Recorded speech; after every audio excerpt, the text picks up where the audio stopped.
95% of our behavior is coming from subconscious. So a child is going to record for 7 years, and they're going to record you. You have a new baby. That baby is going to look at you because you are the parent. The first thing a baby learns in the first week or two of life, who's the parent? Very important, because that's the reference point. If anything goes in their life, they're going to look at the parent first thing. A child on the playground is on a swing, falls off the swing on the ground. The first thing it does is look at the parent. If the mother's like, the kid starts crying. But if the mother goes, get up and get back on the swing, the kid gets back up on the swing. It's reflection. So you have to recognize a child is going to observe every move of you. Then you also have to recognize, well, hell, if 95% of it is coming from my invisible program, I'm going to pass on the family pattern unconsciously. 95% of the family, country, society. That whole the pattern of growing up, programming. Unless I make a conscious effort? A conscious effort to change your programming. It's very hard to stay conscious. This is why we always go back into the subconscious, because when you're thinking, that's a conscious mind function. So, Ryan, what are you doing on Tuesday? If I ask you that, the answer's not out here, it's inside. So the moment you're thinking, you let go of driving the vehicle because you went inside. I go, well, it doesn't mean whatever you're doing, you stop walking or driving a car or doing a job. Those are programs in the subconscious because you've repeated them over and over again. So the subconscious is autopilot. When the conscious is busy, autopilot drives the vehicle. The point is, when conscious is busy, it's not observing what's going on. So let's say we're having this conversation in a car, and I've been driving for 10 minutes, and we've had this great conversation, and all of a sudden I look out the window, I go, I haven't paid attention to the road while we have the conversation. But I go back and say, can I say what the conversation was about? Yeah, we talked about this and this and this. And I say, and what was on the road during that 10 minutes? You go, I don't know, I wasn't paying attention. See, that's when the subconscious, so I said, how was your driving? And I go, it was whatever way you learned how to drive. If you had a bad driving instructor, then you were driving 10 minutes with lousy driving. Okay. So how can I change that then? I need to be more conscious of my subconscious? You have to be conscious of you see, here's the problem. 7 years is programming. And I say, well, what program did you get when you were 0 or 1? You go, I have no idea what the hell the program was. I say, 95% of your life is coming from the subconscious. Your life is a printout of your subconscious behavior. Oh, so you don't have to try and think about what happened. I just said, look at your life. The things you like that come into your life come in because you have a program that supports them. But anything you struggle with, work hard at, put a lot of effort into making it happen. Why you're working so hard, inevitably, you have a program that doesn't support that conclusion, and you're trying to override the program. So you don't need to do a lot of strength and psychology stuff. You just look at your life and say, where am I struggling? Because wherever you're struggling, inevitably is a program in your subconscious that does not support that destination. Talk to me about your book, The Honeymoon Effect. Yeah. What that was all about. Explain it. Okay, the honeymoon effect is this. This is the whole story of the Matrix. Matrix, you've been programmed. You can take a red pill and get out of the program. Okay? Falling in love is the equivalent of taking the red pill biologically. Scientists have studied what is called mind wandering. I said, what is mind wandering? I said, well, your conscious mind could be focused on a task, or your conscious mind could go off into it, think about things, okay?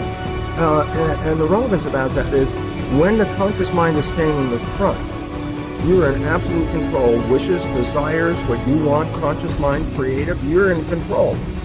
But the moment your conscious mind takes off into a thought or starts thinking or whatever going on, it lets go of the wheel, the autopilot takes over, okay? So the idea is this: if your mind is wandering, then you're being run by the subconscious. And it turns out this is very negative. When your mind is straightforward in consciousness, you're controlling the vehicle. So I say, falling in love has been demonstrated biologically to be equivalent to the red pill, because what it does is it keeps you what they call mindful, keeps you conscious. Look, you've been looking for this partner your whole life. They're now in front of your face. This is not the time to go thinking about things. It's time to be, look what I got right here in front of me. And I say, well, think about it this way. Your life could suck every day, and then you meet this person, and 24 hours later, it's heaven on earth. 24 hours later, oh my God, I'm so in love, even the job's not so bad anymore, and the food tastes great, and the music is so much better, and love, and love, and love. I go, what the heck happened? You had all of this negative, and then in 24 hours, you have this heaven on earth. And the answer was, it was taking the red pill. That's what falling in love is. At that moment, you stop playing the program. Now you're operating from conscious mind, which is creative, which by definition is wishes and desires. Brian, what the heck do you want from your life? If you answer that question, it's a creative answer, and by definition, it's conscious. So your wishes and desires are in your conscious mind. In a normal person's life, 5% of the day, you're moving toward that. 95% you're playing the program. You fall in love. 100, it's actually 90%, I think is the number. 90% from conscious mind. 90% of the day you are now operating from creative wishes and desires. I go, look, I said your life sucked all the way up, and then 24 hours of operating on wishes and desires and not playing the program turned earth into heaven for you at that moment. And then you go, well, how come the honeymoon doesn't last? I go, because inevitably you still have to think about things, your job, your chores, your requirements, what you have to do. And at some point, once you start thinking, then the conscious mind is shut off. And guess what shows up? All those behaviors in the subconscious mind are negative, 70%. And your partner, remember, your partner and you fall in love same time, both of you operating from conscious mind with wishes and desires. And all of a sudden, you start thinking, and then this behavior shows up that was your mother, your father, whatever thing you learned. And your partner is like, where the hell is that? Who are you? Is the response. Like, where did that come from? We've been in this honeymoon. I've never seen that behavior. If you would have played that behavior on the first date, maybe we wouldn't have a second date, but now it shows up. And I say, why did it show up? Because I stopped being mindful. So how do you teach people to keep the honeymoon alive? It's to change the subconscious program. and it's simple for reasoning is simple. Conscious mind, wishes and desires. Subconscious mind, program.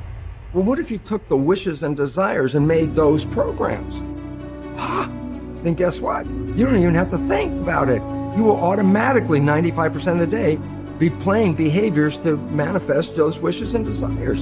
So reprogramming the subconscious with wishes and desires means you don't even have to think about it. You will be successful because 95% of the day, your program automatically will be seeking your wishes. Every night when you go to bed, just when you're just falling off into sleep, consciousness is disconnected. The next period of your brain operation while your consciousness is disconnected is theta, which is the same brain function as in the first 7 years. So if you put a pair of earphones on at night with a program of what you would like to be true in your life,